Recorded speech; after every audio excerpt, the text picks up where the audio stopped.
Nia was a beautiful young lady, ebony-skinned and shiny like polished onyx.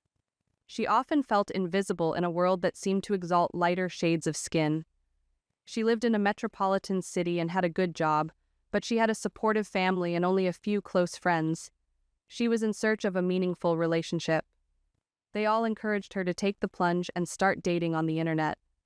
Weeks of persuasion and pestering by her girls finally did the trick, and she signed up. Well, not long after, she found herself chatting with a nice guy named Alex. They shared interests, values, and a love for jazz music. Weeks later, Alex would encourage them to have a blind date. Nia spent the entire time getting ready for the date, trying all types of dresses that would make her confident and beautiful. She sat in front of the mirror, perfecting how to smile in order to make a great impression. As it became evening, the excitement was riddled with nervousness. She was hurt before by shallow judgments and hoped this time it would be different. She inhaled deeply, stepped out of her apartment, and off she went to the cafe to meet the man who had captured her interest online. Nervous but elated, Nia walked into the small, homey cafe where they had agreed to meet. The warm atmosphere, if not more so, the dim lights and gentle playing of jazz in the background, quite put her at ease. She was dressed in that classic navy blue number, simple but elegant on her rich skin tone, while her hair was designed in soft curls. Her eyes scanned the room, lighting upon Alex at a table at the very back, seated with his back to her, but tipped slightly toward the door, as though in anticipation. In his face, she saw first a flicker of surprise, then of disappointment. He stood up, extending a hand with a forced smile that did little to hide his dismay. They exchanged a few innocuous pleasantries, but she could sense his hesitation. As they sat down to start talking, she could feel that Alex's eyes were quite often darting around the room, his body language closed off. They spoke about common interests, jazz music, traveling, favorite books. The sizzling startup passion was no longer there. Alex's responses were very short, and he didn't appear to be much of an interesting man. He continued to tinker about on his phone, which exemplified that he wasn't interested. It hit Nia then. The immensity of disinterest did. The silence proved awkward, after which Alex excused himself to the restroom, leaving Nia alone with her thoughts. She took a deep breath, supposed to keep her composure. When he came back, his expression was guarded. "Nia, you're a great person, but I don't think this is going to work out," he said, breaking eye contact. "I hope you understand." Nia looked at him, her face a mix of anger and sadness. "Alex, come on, be honest. You lost interest the very second you saw my skin color," she said, in a very steady but firm tone. "I am way more than my appearance, and it is your loss for failing to see that. One day, you will realize that all these superficial judgments will leave you really lonely and unfulfilled." Alex looked flabbergasted, speechless. He opened his mouth to respond but found himself at a loss for words. Nia stood up, her heart racing but her head high. "Good luck finding someone that fits your narrow standards." She turned around to walk out of the coffee shop. As she walked out of the cafe, she felt a mix of anger and empowerment. The evening had taken a painful turn, but she was determined to reclaim her dignity and self-worth. She vowed never to let anyone's narrow-mindedness make her feel less than she was. The cool night air hit her face as she stepped outside, and she took a deep breath, feeling a newfound strength rise within her. It was a small but significant victory, a first step towards embracing her true worth and finding someone who would appreciate her for all that she was.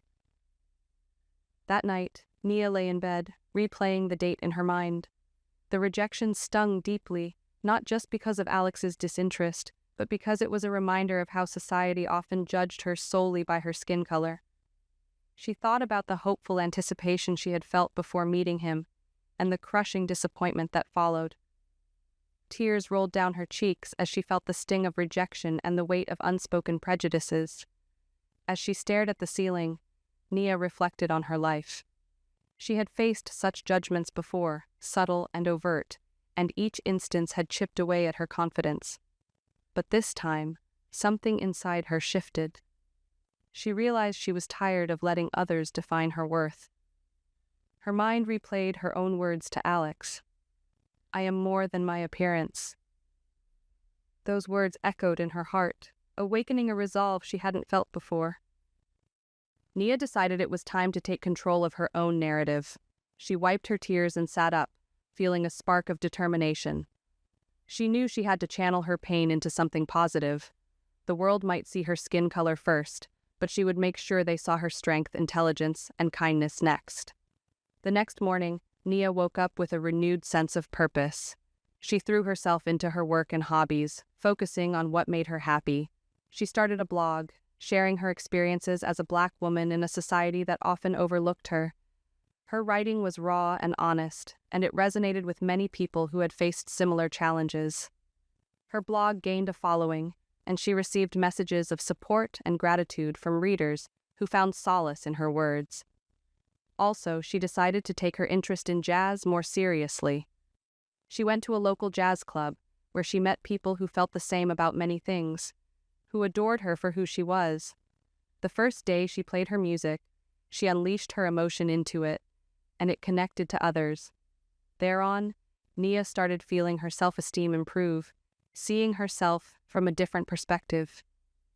She realized that it was not in the acceptance of her from others that she had worth, but from her belief in herself. And having that belief, she was prepared to do whatever it took. That evening, at the jazz club, Nia went up and took her place on the stage with both nervous excitement and confidence. The crowd was lively as well, and the darkened room inhaled the soulful strains of the music. As Nia played, the fingers did a trance-like dance across the piano keys, while the voice soared, captivating the audience with its depth and emotion. She found a good reception, along with praises and encores from the crowd after she had performed. Among the people who were spectating in the crowd was Marcus, a friendly-looking man with a very apparent love for jazz. He came up to Nia with his smile looking very genuine. "That was something amazing," he said, with his eyes sort of filled with wonder. "I haven't heard but a few people play with that level of passion in a while." They talked with smooth, stimulating words. He was interested in her music and her blog, anything else she might have gone through. Unlike others she had met, he showed interest not only in her talents, but the person behind them too. They discussed their favorite jazz artist with each other and shared their stories, laughing over classic albums they loved. The more time they spent together, the more Marcus became unlike any other guy Nia had ever met. His character was so refreshing, with his being so caring and genuine. He respected her for what she had achieved and appreciated her dreams. Their bond was getting tighter, and Nia saw the possibility of a real relationship. With Marcus, she was relaxed and accepted in a way she never had been. He loved her for who she truly was, and that relationship brewing between them placed new meaning on hope and happiness.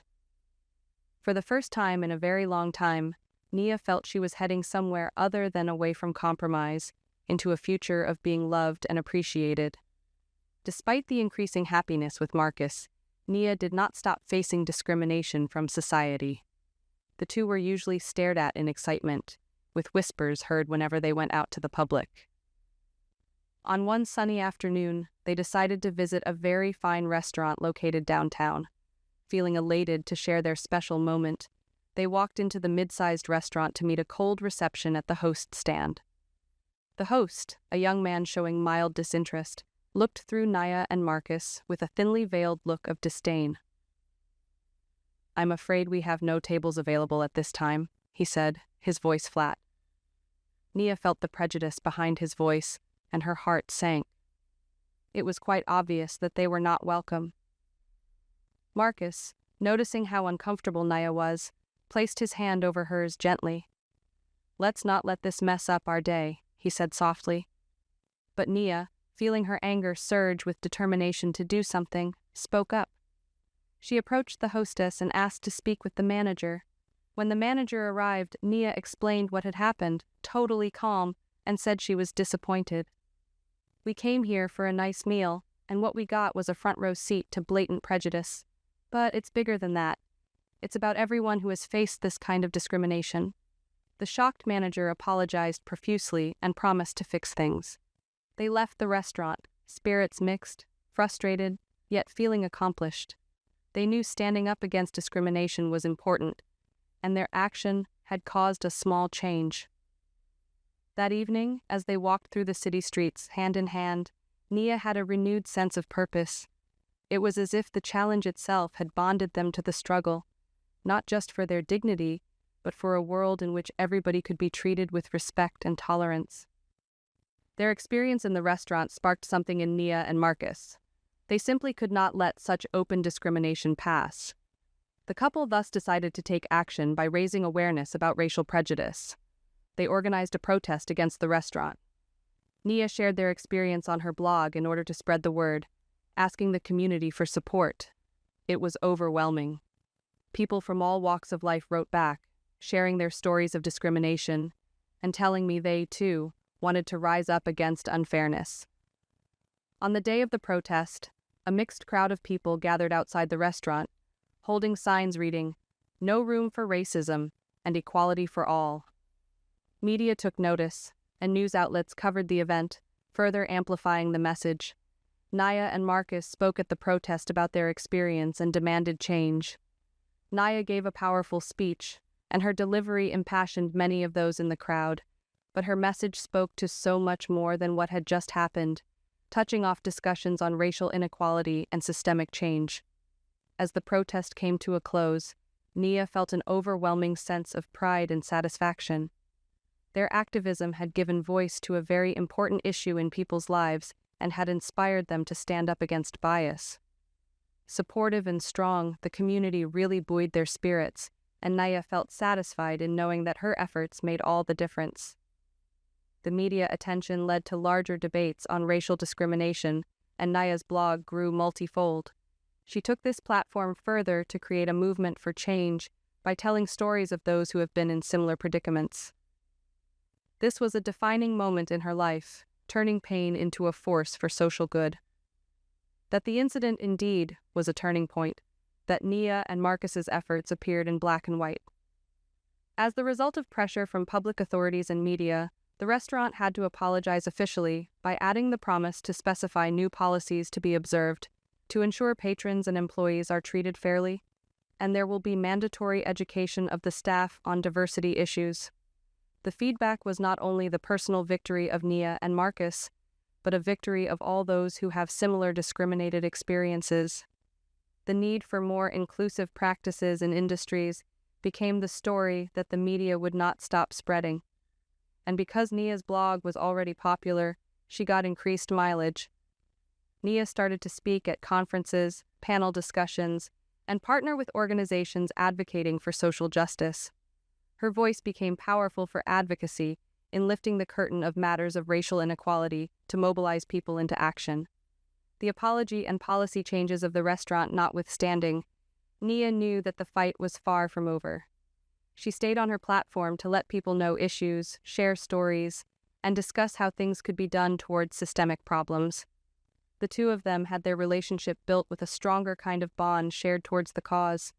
Their actions had encountered not a case of individual discrimination, but contributed to this wave that was leading to change. That made Nia very fulfilled and hopeful. The victory ain't about winning one incident, it's about speaking into a much larger, more inclusive dialogue. With her sights firmly set ahead, she stayed focused on her goal, able to face new challenges with the same courage and determination that had brought her to that point. With the success of the protest, and her blog now more popular than ever, Nia decided to head toward a promising and purposeful future. She continued writing with passion, and her posts found an audience that would grow in size.